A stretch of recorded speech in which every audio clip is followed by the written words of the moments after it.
Sometimes on our Get It Growing segments, we don't get to talk about fun plants, but it's important to talk about one that's a nemesis for me. This is fragrant false garlic, and you can see how it's rising up out of this nice rudbeckia planting. You've probably seen this in your lawn or in your flower beds, especially in the winter and in early spring. And early spring is when it's flowering, and later in the year it's going to go completely dormant.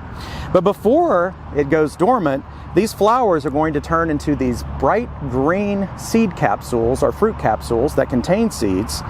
And when they dry, they're going to disperse everywhere. And the seeds look like tiny little pepper flakes.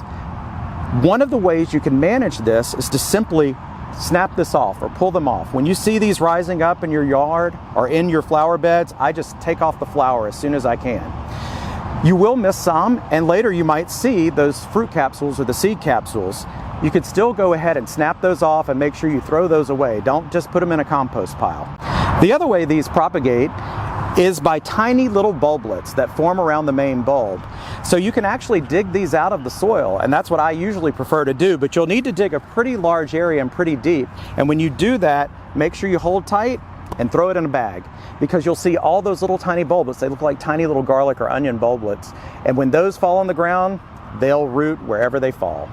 The other way to identify this is by this kind of dull gray silver strap-like foliage. But even though it's called fragrant false garlic, it's not true garlic, so it's not edible.